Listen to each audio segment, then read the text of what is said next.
Bonjour à tous et bienvenue dans le podcast de l'amoureuse. Alors aujourd'hui, j'aimerais qu'on parle du fait d'accepter ou non une amitié avec son ex, plus particulièrement dans le cadre d'une relation flamme jumelle. Avant toute chose, je tiens à préciser qu'il s'agit là de mon expérience personnelle que je vais vous raconter et qu'il ne s'agit donc pas d'un guide à suivre à tout prix. Chacun est libre de faire comme il le souhaite. Et ce qui est valable pour moi ne le sera peut-être pas pour vous. J'avais simplement envie de partager avec vous aujourd'hui ce que j'ai vécu et avoir vos retours, vos avis dans les commentaires pour savoir si vous aussi vous avez été face à ce type de dilemme et ce que vous auriez fait si vous auriez accepté une amitié ou non. Donc pour resituer les choses dans leur contexte, à ce moment-là, je suis séparée de ma flamme jumelle depuis une année et je décide qu'il est temps d'arrêter de lui courir après. Après un an à essayer de le faire revenir, à tenter de le faire changer d'avis, à essayer de lui ouvrir les yeux sur ce qu'il ne voit pas selon moi, etc., etc. Vient le moment où je me dis, bon ça y est, maintenant il faut que j'arrête. Ça fait un an que je lui cours après, il n'y a rien qui a évolué, il n'y a rien qui change. Il a déjà été très clair sur ses sentiments, ce qu'il ressent, etc. Je précise aussi qu'on sortait d'une période d'un mois et demi, où on ne s'était pas du tout parlé, parce qu'on s'était pris la tête, parce que j'avais été trop insistante à vouloir à tout prix lui ouvrir les yeux, et très honnêtement à me comporter comme si on était encore en couple, à savoir je m'énervais quand il ne répondait pas à mes messages, je lui ai aussi un petit peu balancé ses cas de vérité en lui disant que pour moi une amitié où on se parle pas pendant plusieurs semaines, où je peux pas lui poser des questions ou partager certaines choses avec lui, que pour moi ça n'en valait pas la peine en fait. Donc il y avait eu une grosse prise de tête suite à laquelle j'ai refusé de lui écrire. Il ne m'a pas écrit non plus. Et on a repris contact par un concours de circonstances. Un jour, j'ai eu un appel manqué de sa part. J'ai essayé de le rappeler, pas de réponse. Je lui ai envoyé un message pour savoir s'il avait essayé de m'appeler. Il ne me répond pas. Et j'ai finalement essayé de le rappeler sur une plateforme de messagerie. Donc il m'a répondu. Je lui ai demandé s'il m'avait essayé de m'appeler. Il m'a dit que non, non, c'était une erreur. Je lui ai dit, ok, bah t'aurais pu me le dire juste par message. Je me dis, bon, voilà, la conversation va s'arrêter là. Et en fait, non, on reprend contact, on se donne un peu des nouvelles et voilà. Et donc on approchait tout doucement de la période des fêtes et donc de nos un an de séparation. Et moi je me dis, bon ben voilà, j'ai eu des contacts avec d'autres membres de sa famille qui me disent que lui a refait sa vie de son côté, qu'il est très heureux. Donc je me dis, ben voilà, il est temps de le laisser partir, même si clairement je n'arrive pas à l'oublier. J'ai beau essayer depuis un an, je n'y parviens pas. Quand je dis que je n'y parviens pas, je veux dire par là qu'il est tout le temps dans ma tête. Je suis régulièrement confrontée à des flashbacks de notre histoire d'avant. Il suffit parfois d'un mot, d'une chanson, d'une intonation de quelqu'un, d'un parfum, pour me ramener en arrière et me faire revivre un souvenir de notre histoire. Ça peut être aussi une chanson que j'entends à la radio qui me fait penser à nous. Ça peut aussi être un livre. Combien de fois j'ai commencé des livres qui n'avaient aucun rapport avec lui de près ou de loin, et où en plein milieu du livre je tombe sur sa date de naissance, son prénom, ou des petites infos qui me font penser à lui. Vraiment, j'ai essayé de l'oublier. Et donc je me dis à ce moment-là, bon bah écoute voilà, là maintenant il va falloir prendre une décision. Tu vas essayer encore de l'oublier en arrêtant de lui parler. Et tu verras bien ce qui se passe. Donc je me dis, ok, ben mon dernier message ce sera à Noël et après fini. Nouvelle année, nouvelle résolution. Pour la nouvelle année, je ne lui écris plus. Donc je m'en tiens à mon scénario de prévu. Et la nouvelle année commence, je ne lui écris pas. 2 jours après le début de la nouvelle année, c'est lui qui m'écrit pour prendre de mes nouvelles, savoir comment je vais. Et il s'avère qu'il a besoin de parler, de se confier sur ses tracas, tout ce qui ne va pas dans sa vie, comment il se sent. Et donc je décide de jouer mon rôle d'ami. Je l'écoute, je lui demande comment je peux l'aider, s'il souhaite des conseils, et on échange pendant 2 heures, 2 heures et demie par message. Et lors de cet échange, il me remercie pour mon écoute et il me précise que je suis la seule personne qui le connaît vraiment, la seule personne à qui il peut se confier véritablement. Et je vous avoue que ça me touche énormément, ça me va droit au cœur et je reprends un petit peu espoir, je me dis bon, peut-être qu'il y a quelque chose qui est en train de se recréer. Les jours passent, j'essaye de ne pas lui écrire, hein, puisque c'est ma résolution entre guillemets de l'année. Et donc lui revient en contact quelques jours après en m'envoyant un message, je ne sais plus trop pourquoi. Sauf que en bon chaser, au lieu de rester dans une espèce de neutralité, à savoir de répondre juste à ses questions ou d'être sur la même intensité que lui, je reconnais que je m'emballe un peu plus, je profite du fait qu'il m'ait écrit pour lui demander si telle chose l'intéresse encore ou pour prendre de ses nouvelles. Je me contente pas juste de répondre à ses questions, je saute sur les occasions qu'il me tend, sur ses prises de contact, pour essayer de prendre de ses nouvelles, pour en apprendre un peu plus sur lui, comment il va, ce qu'il fait, ses prises de conscience, etc. Je suis, pour ainsi dire, assez impatiente et j'aimerais mettre la charrue avant les bœufs et me dire ok, c'est bon, ça y est, il a pris conscience de tout. Il a pris conscience de notre histoire et hop là, on repart sur une réunion, une pré-réunion. Mais évidemment, non, ce n'est pas ce qui se passe. C'est pas aussi rapide que ça. Donc, étant donné que j'en fais un petit peu trop, il espace de nouveau nos contacts et il y a des périodes où on ne s'écrit pas pendant un mois, plusieurs semaines, voilà. Mais je reste sur ce principe de me dire, voilà, je ne lui écris plus, j'ai dit que je ne lui écrivais plus.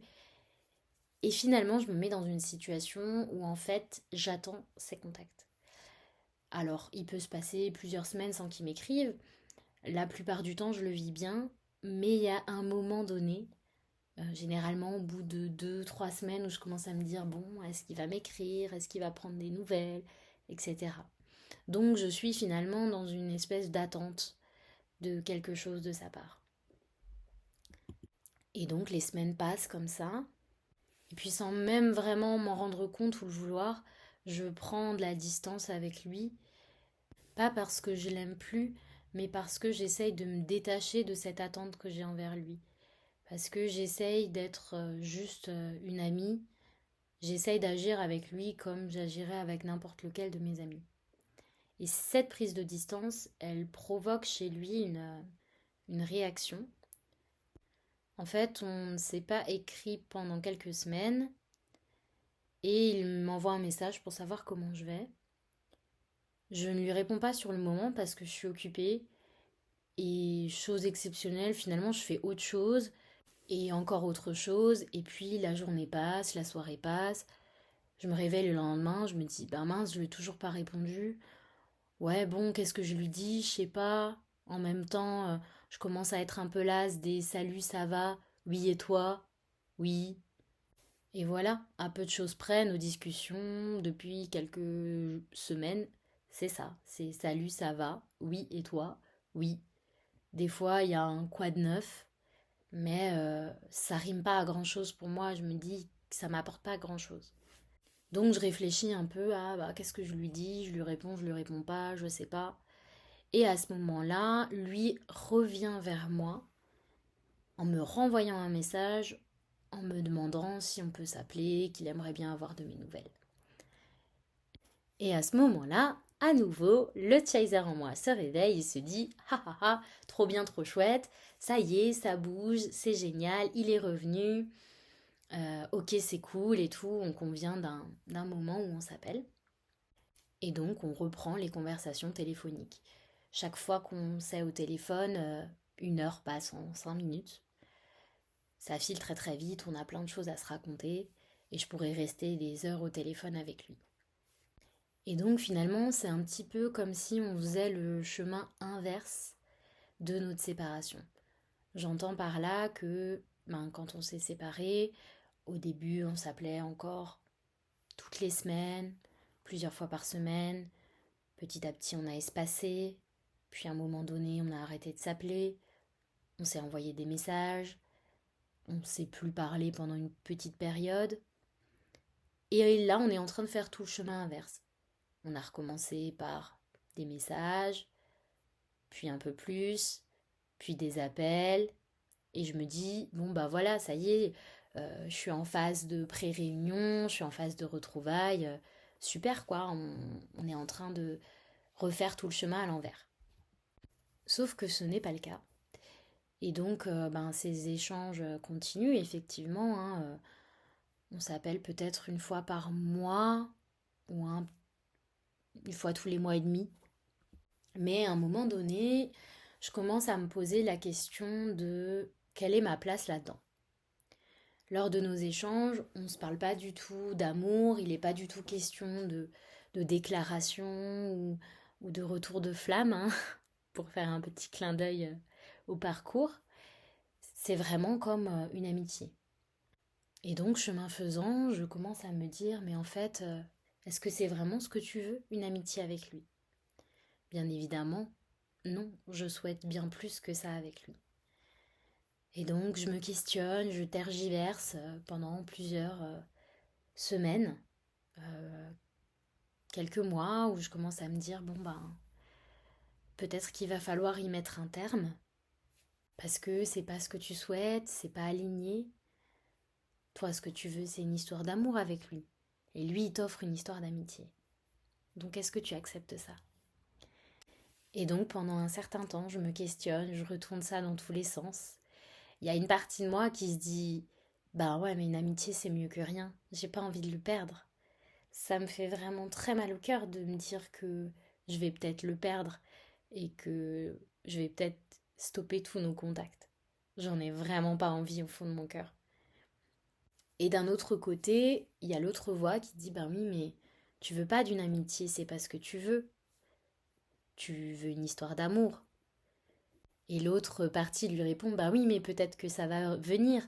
Peut-être que là, on est sur le mode de l'amitié et que ça va prendre encore quelques semaines, quelques mois, et qu'on va revenir sur le mode de l'amour petit à petit, à force de se parler, qu'il y aura des prises de conscience. Sauf que rien ne me le garantit, et je ne sais pas combien de temps ça peut prendre en fait, cette prise de conscience, et rien ne me garantit non plus qu'elle aura lieu. Donc je décide de prendre une décision qui est un peu à contre-cœur et un peu pas à contre-cœur en suivant mon cœur. Je prends une décision qui est très complexe pour moi. Je prends la décision de lui dire que je vais cesser de le contacter parce que je l'aime. Et encore une fois, cette décision, elle est assez difficile à prendre pour moi parce que j'ai vraiment peur de le perdre et qu'il y a une partie de moi qui se dit non, mais si ça se trouve, ça va évoluer, c'est juste une question de temps. Et il y a une autre partie de moi qui me dit mais oui, mais est-ce que vraiment tu t'imagines le revoir, aller boire un café avec lui, juste entre amis, faire un repas avec sa copine? Est-ce que tu t'imagines un jour aller à son mariage et le féliciter? Est-ce que tu t'imagines le féliciter d'avoir eu des enfants avec une autre que toi? Est-ce que vraiment, pour toi, ça c'est de l'amitié? Et là, je sais que non, que je pourrais me sacrifier, je pourrais. Je l'ai fait pendant des années et ce serait pas si difficile finalement parce que je souhaite son bonheur. Donc, bien évidemment que si son bonheur il est sans moi, c'est ok pour moi. Je veux dire, je ne vais pas le forcer à m'aimer et s'il est heureux, c'est tout le malheur que je lui souhaite. Donc finalement, ce serait pas difficile de rester dans cette situation-là pour moi. Mais je décide d'arrêter de me sacrifier. Je décide de penser à moi et de me dire, ben non, tu veux pas juste des miettes. Tu veux pas accepter ça. Ce que tu souhaites, c'est son retour. ce que tu souhaites, c'est son amour et vivre votre amour dans la réalité. Et donc, je profite d'un échange téléphonique pour lui expliquer tout ça. Je crois que j'en ai déjà parlé dans un autre de mes podcasts. C'est un des moments les plus difficiles à gérer et en même temps un des plus révélateurs parce que lui a senti effectivement ma prise de distance, me demande si tout va bien et quand je lui expose la situation et que je lui explique, autant il me dit qu'il comprend, mais d'un autre côté, il me dit aussi qu'il a relu les lettres que je lui ai envoyées par le passé, que ça l'a beaucoup touché, qu'il tient énormément à moi, qu'il n'a pas envie qu'on arrête de se parler. Donc je lui explique que moi non plus, c'est pas ce que je souhaite, mais qu'en même temps, que ça ne rime pas à grand chose de s'écrire juste salut, ça va. Et puis surtout que moi, c'est pas ce que je souhaite, que moi, mes sentiments sont absolument identiques. Rien n'a évolué de ce côté-là. Donc il me répond qu'il comprend, qu'on va laisser passer du temps, et il termine la conversation en me disant à bientôt. Et là, je raccroche et je me dis, mais attends, il n'a pas compris. Il a dit à bientôt. Il n'a pas compris ce que j'ai voulu lui dire. Donc je lui écris une lettre que je lui envoie par message parce que j'ai plus son adresse, hein. Et tenez-vous bien, il va mettre une semaine d'après ses dires pour lire cette lettre. Alors, je précise quand même, et c'est là la magie des réseaux sociaux ou des réseaux actuels, quand je lui envoie la lettre, dans la minute qui suit, il ouvre mon message. Il l'ouvre directement après que je l'ai envoyé. Sauf qu'il ne répond rien. Rien du tout. Je vous cache pas que ça a un côté un petit peu frustrant parce que je me dis, mince, j'ai écrit la plus belle lettre d'amour de toute ma vie. J'y ai mis toute mon âme, toutes mes tripes, et il se passe rien. Et donc, au bout d'une semaine, il me dit qu'il a pris enfin le temps de lire ma lettre, qu'il est très touché, qu'il me souhaite une bonne nuit, et il termine à nouveau par à bientôt. Et moi, je ne sais pas quoi faire. Je me demande si je dois répondre quelque chose, et en même temps, la seule chose qui me viendrait à l'esprit, c'est ok, et donc on fait quoi maintenant? Ou bien, et donc, qu'est-ce que ça t'inspire? Est-ce que t'as envie qu'on parle? Et puis finalement, je me dis, ben, c'est pas à moi de lui proposer quelque chose. Moi là, j'ai mis mes sentiments sur la table, j'ai joué carte sur table, il me dit qu'il est touché, ouais, ok, et après? Et ben, après rien. Je ne réponds pas, et il ne me relance pas non plus. Donc notre dernier message se termine par à bientôt, et depuis, il n'y a plus rien. Et pour être tout à fait honnête avec vous, les premières semaines, c'était pas facile parce que j'attendais une réaction ou quelque chose de sa part. Je me disais, bon, ben peut-être que cette lettre va provoquer quelque chose en lui provoquer un déclic, l'amener à réfléchir.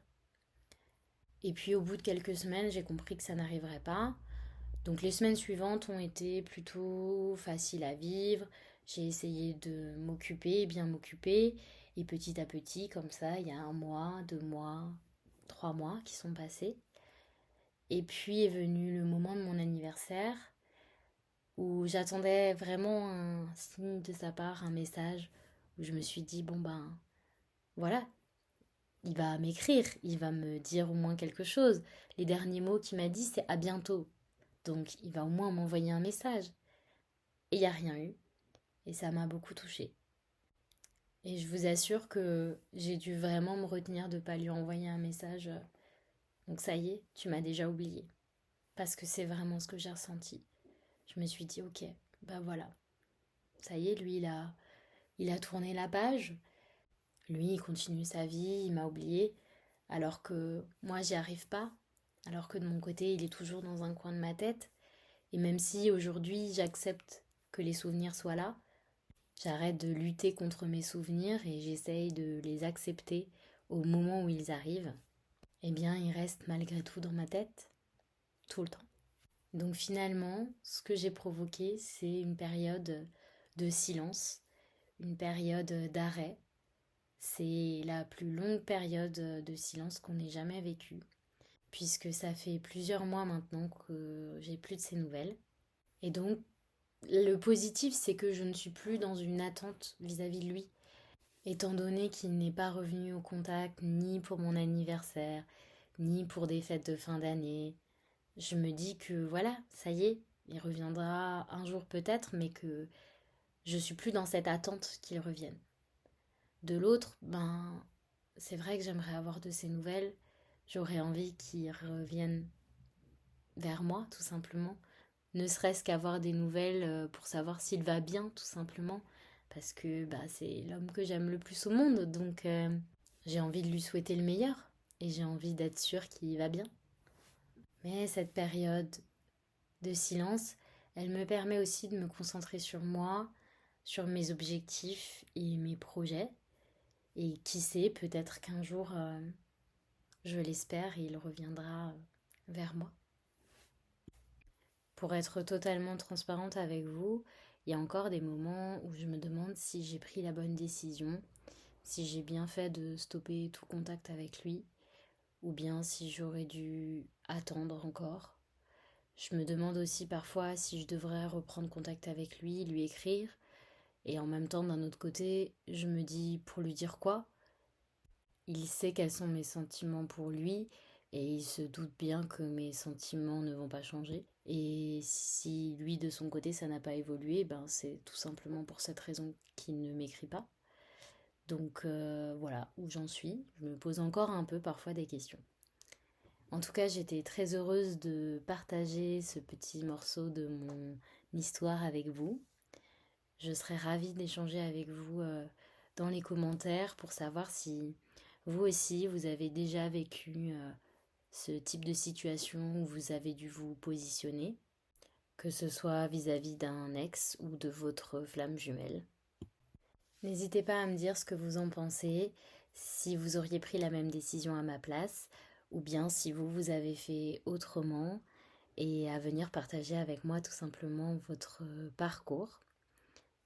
Je vous remercie très sincèrement pour votre écoute et je vous dis à très bientôt pour un nouvel épisode sur le podcast de l'amoureuse.